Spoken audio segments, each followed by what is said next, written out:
Hello everyone, this is Jessica Nelson, and I thought I would go ahead and add into this tutorial a video of me doing an edit for one of my nature shots.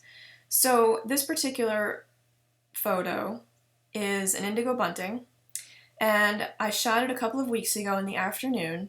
He was hanging around the foliage on my driveway, which was really great because I got a chance to get really close to him. And I really like this shot for a number of reasons. Obviously, I love the background. There's nothing behind him obscuring him. There's nothing going through his head, which I really like. There are a couple of things in the foreground here that are, kind of distracting him a little bit, but honestly, this doesn't bother me very much. There's nothing going through his head, which is kind of the focal point of the shot, and it really just looks like he's standing on a branch. So I'm just going to go ahead and edit this photo and show you what I do. So the first thing I'm going to do here is I'm going to crop it. I generally like my birds off to the side like this, and I like to use the golden triangle because I try really hard to kind of follow the lines of the intersection here of the triangle and sit them in the rule of thirds. In this particular case, and I don't think I want to have the intersection in his eye or near his beak, which is what I normally do because I like the negative space up here and I like him off to the side. So I think I'm going to go with this overall crop, but I want to make sure that I don't go too far into where he's standing. I don't want to get his tail or his foot too close to the edge of the frame. Even though I like to crop this out here, I'll clone this out later, and this little spot right here, which I think I'll go ahead and bring in a little. So because I don't particularly like this, and I don't particularly like this down here, but I don't want to get too close to his foot, so I will crop that out later. So I like that. I'm going to keep that crop. I like him off to the side. I like the negative space. I like this background, so I'm going to leave it that way. I am going to bring up the temperature a little bit on him. It was late afternoon, and I like to have it a little bit warmer. This is really pretty right here. This is kind of cool on this side. But I think by bringing it up a little bit warmer, it makes it look a little bit better. So the next thing I'm going to do is use my radial filter, and it defaults to shadows, so I'm going to draw a bit of a circle. It's kind of a large circle around my bird. I'm going to tilt it a little so that it's on him mostly, but I'd like to have it a little bit above and a little bit below him. Now this is too bright, so I'm going to pull back on my shadows a little tiny bit, but I want it up a little bit so that I have more detail in his face and more detail in his fur. I'm going to make him a little bit warmer as well. Bring up the exposure a touch so he stands out a little bit. Increase my clarity and a little bit on my saturation. So when you mouse over this, you can see where it's putting the radial filter, and then when you take it off. And so this is the before, and this is the after, and I really like how it makes him stand out a little bit more.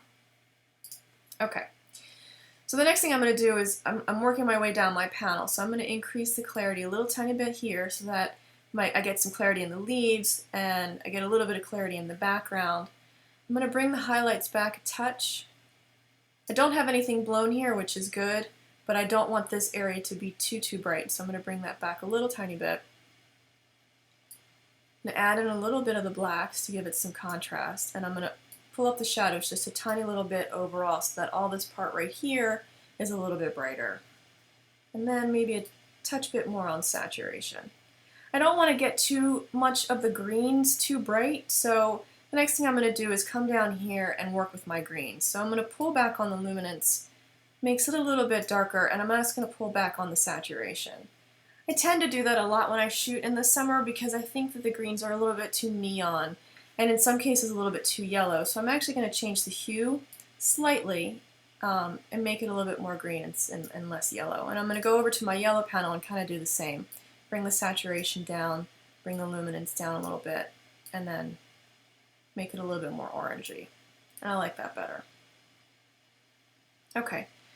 I'm not going to do anything else in Lightroom. I don't think it needs a vignette. I don't want any grain. But if I go all the way down to the bottom here, I may play around a little bit with my shadows. Maybe make that a little bit on the magenta side, again, pulled back a little bit on my greens, change the color slightly, and then for the blues, I think I'm going to increase my saturation a little bit so that he stands out a little bit more.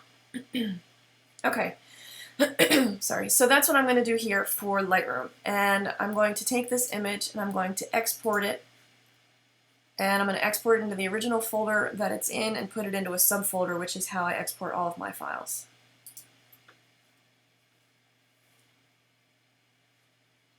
Okay, so I have everything organized in my catalog by date and by camera because I have two separate cameras. So I have one date for my 7D camera, which is mostly my wildlife work, and then the other camera I have is my 5D, so I just designate between the two just in case I shoot on the same day. I keep all my raw files intact, and then I export out into a separate folder, which is right here, and here is my bird that I just edited, and I'm going to pull that up and bring it into Photoshop. Okay, so here is, I'm going to put it into full screen mode, and here is the edit that I just completed, and it's full pixels. I haven't made it any smaller. I exported it exactly out from my raw file and into Photoshop. So the first thing I'm going to do is get rid of this foliage down here. I don't particularly like it. I don't think it adds anything to the image. So I'm going to first use my patch tool, and I'm going to highlight the entire thing and then drag it off to the side where I think I like it better. And then Command D or Control D, and that gets rid of it. And I think that does a fairly decent job. A lot of times in this particular case, when I shoot with my 7D and you have a bit of noise in the background, you don't get as clean of a move as you would if you didn't have as much noise in the background. So I'm going to try to smooth that out a little bit with my spot healing tool and just kind of go over those edges where I moved the patch tool. Just do a little bit here and here, and just to kind of make it a little bit smoother. The next thing I'm going to do is actually remove some of this noise, and that'll help make the image a little bit better as well. Okay, so that's pretty good. So the next thing I'm going to do is I'm going to do Command J. I'm going to duplicate my layer into a second layer, and then I'm going to run my noiseware. I like to run noiseware on the background. So you can see this is the before and this is the after. And I run this on a separate layer because I don't like running really strong noise on my subject. I really just want it on the background. So I'm going to say OK here, and then you can see it makes everything in the background look nice and smooth and pretty, but unfortunately my subject doesn't look as sharp. So that's not my goal. So this is when I turn the layer off. You can see you can have nice pretty feathers, you have nice texture here, and when I turn it on, it's just not as good. So I'm going to put a mask, I'm going to layer mask on here, and I'm going to invert it. And what I'm going to do from here is I'm going to get my brush, a pretty large, soft brush. I'm going to set it up to a pretty high opacity, so around 95. I'm going to actually bring that up a little bit more. And I'm going to paint the white on. So I'm going to get rid of all of this noise that's in the background. I'm going to be very careful not to get too close to my bird or the foliage, because I don't want it there either with this huge brush. So I'm going to bring that down a little bit and continue to paint around him. It's okay to do a little bit of noiseware on your subject. It's certainly okay to do it with human subjects as well. Make their skin look a little bit more soft and smooth. And in the places down here where it's a little bit more out of focus, doing the noiseware down there is fine as well. But for my personal preference, I don't particularly like the noiseware on my bird or on my subjects in general. So I either paint on the noiseware in the background or I paint it off of my subject. And in this case, it was easier to paint it onto the background. And I really like how the background is nice and creamy now, and there's no noise, and then my subject is still nice and clear. Okay. So I'm going to flatten that layer because I don't need it anymore.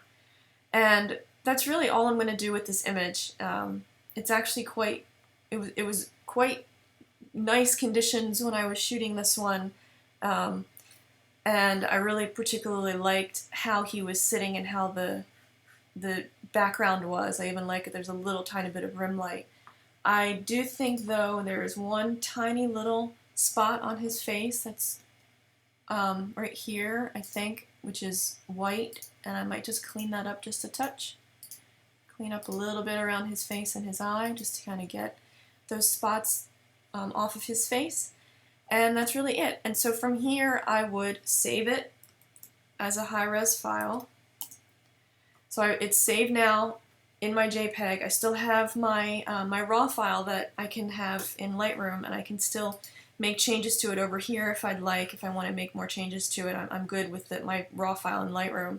And then over here in Photoshop, I have my edited file. And what I'll do from here is I will adjust it down for Facebook and for the forum, and then I will add additional sharpening when I save it then. And that's it. Thanks for watching.